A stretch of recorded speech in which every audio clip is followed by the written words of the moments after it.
I want to start really by thanking and congratulating the organizers of this event to be talking about Greece today in the context of the history of anti-fascist struggles in Greece is, I think, extremely important. After all, the economic crisis that Greece is going through, the class and social conflict that has arisen as a result of the extreme austerity measures that successive Greek governments have been imposing, has also meant that we are confronting once again the question of the struggle against fascism. And I think it's important to understand that all of these things are deeply interconnected. And so we need to begin by understanding that Greece is experiencing an economic depression. No other term adequately captures 6 years of economic contraction, 6 years of deep recession in which the economy has already shrunk by about 25% and will continue to shrink this year and next year according to even the official forecasts. The official unemployment level is 25% and it is well over 50% for young people. This is a depression by any definition of the word. We have mass poverty, growing homelessness, the growth of soup kitchens, despair, rising suicide rates, greater sickness across the society. This is a society in social decay as a result of the global economic crisis that began in 2008 and as a result of the austerity measures. And I want to say a little bit about austerity because there is a myth that austerity is designed to deal with government deficits, that it's about the problem of governments having spent too much on citizens and their social services and now they need to tighten up. That is a myth. This austerity regime is driven by two imperatives. First, that the banks that engineered an economic crisis by an orgy of speculative lending and corrupt practices, those banks are insisting on being repaid. After being bailed out, then every investor who bought bonds, who bought a share of banks, and so on, are going to be repaid even if the population suffers. That's the first aspect of austerity, that is about bailing out banks at the expense of the majority of ordinary working class people. But secondly, austerity is a deliberate program to drive down working class living standards. That's what it's designed to do. It's designed to restore the profitability of corporations by driving down wages and living standards. So that in the United States, for instance, the median income is now at 1995 levels. There's been a complete regression. In Britain, the average living standard is 13% below what it was at the beginning of the crisis. This is by design. This is deliberate policy. It is about cheapening the cost of workers so that capitalism can get itself out of its crisis. And the fact that it is bad for economic growth, which it is not the point where capitalism is concerned. What drives capitalism is not first and foremost economic growth, it's profits and profitability. And austerity, as I say, while it's bad for growth, can be very, very good for profits. Now, in this context of enormous social decay, dislocation, and despair, we shouldn't be shocked that far-right and, in fact, neo-Nazi organizations are on the move again. And Golden Dawn is the most dangerous expression of this in Greece at the moment. What severe social crises do is they destroy the mainstream parties that have administered the crisis, so that both the New Democracy and the PASOK are in effective decline as a result of their implication in this crisis and austerity. In those circumstances, politics tends to polarize. There is a shift to the left by some sections of society and a shift to the right by others. But this is a very unstable and dynamic situation, and Golden Dawn has a typical far-right neo-Nazi agenda, which is first to scapegoat immigrants and to blame immigrants for the crisis, and to move from there to physical attacks on immigrants, and particularly within their own communities, so that they begin to establish their increasing boldness on the streets, and attacks on the serious left, on the left that is actually resisting austerity. The fascists need to use violence to show capital, to show the ruling class that they can impose the discipline that nobody else has been able to impose. And that is what makes them so dangerous. They are telling the ruling class that they can violently resubordinate the working class movement to the austerity regime. And that is why fighting the fascists goes hand in hand with fighting austerity generally.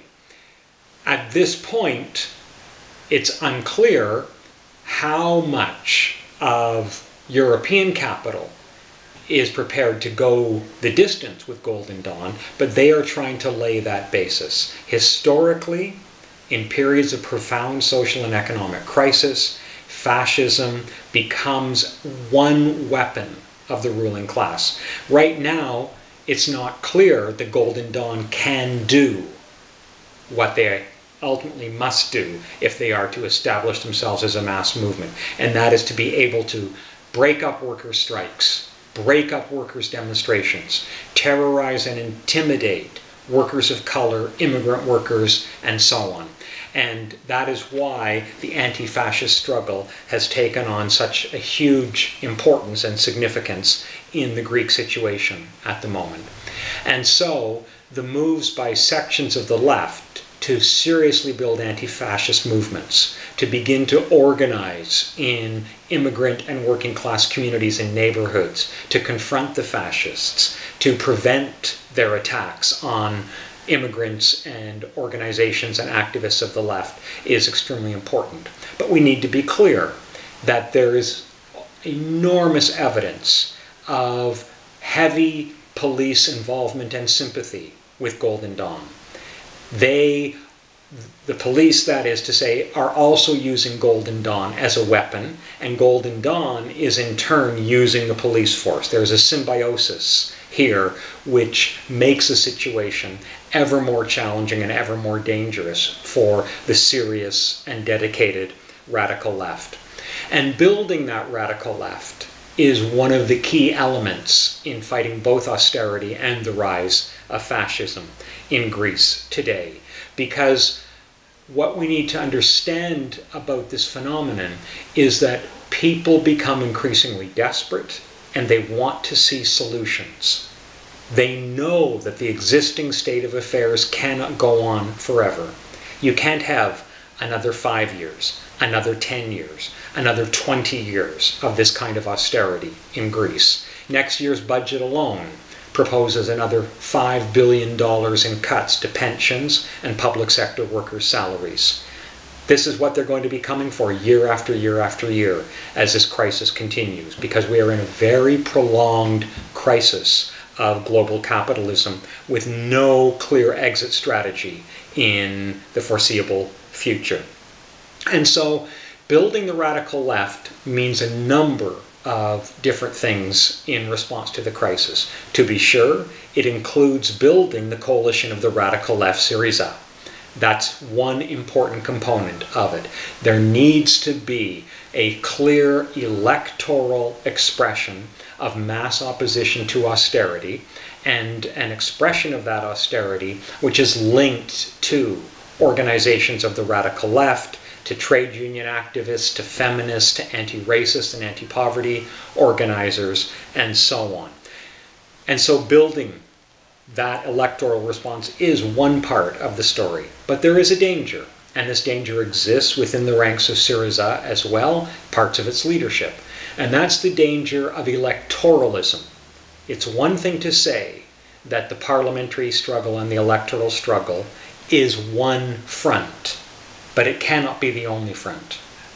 There are urgently important struggles that must be won in the workplaces, in the neighborhoods, in the working class and immigrant communities. And this means extra-parliamentary mobilization, building struggles and building the base of radical left movements in the workplaces, in the trade unions, in the immigrant and working class communities. That means mobilizing on picket lines, in mass demonstrations, in strikes and general strikes. After all, Greece has now had something in the neighborhood of 20 general strikes, and we need to be clear that the movement is going to have to go beyond the one-day general strike. It's going to have to move towards unlimited general strikes against austerity and against capital. And so we're talking about building the radical left on multiple fronts. The idea of interconnected fronts of struggle in which the extra-parliamentary struggle is the priority and the parliamentary struggle just one component and not the central one at that. This is what it means to begin to build an anti-capitalist movement with a mass social base that can confront austerity, confront fascism, and confront the whole structure of the institutional powers that are imposing the politics of this crisis, from the Greek state to the state of the Eurozone and the EU to the International Monetary Fund and so on. We're talking about a mass social movement that is going to have to break through against austerity.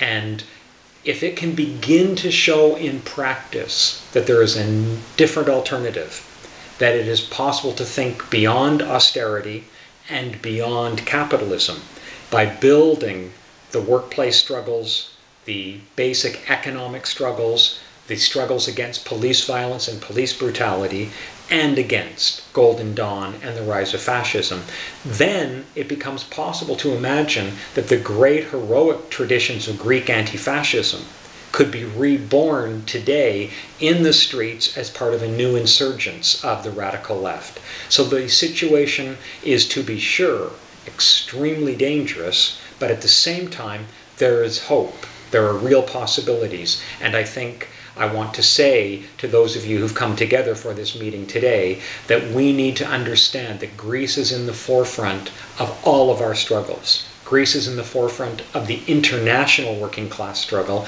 and the international anti-fascist struggle right now. And we owe our comrades, our sisters and brothers in the struggle in Greece every act of solidarity that we can possibly lend them, because their struggle is our struggle. If they can win against austerity and fascism, this will be a huge contribution to working class struggles everywhere.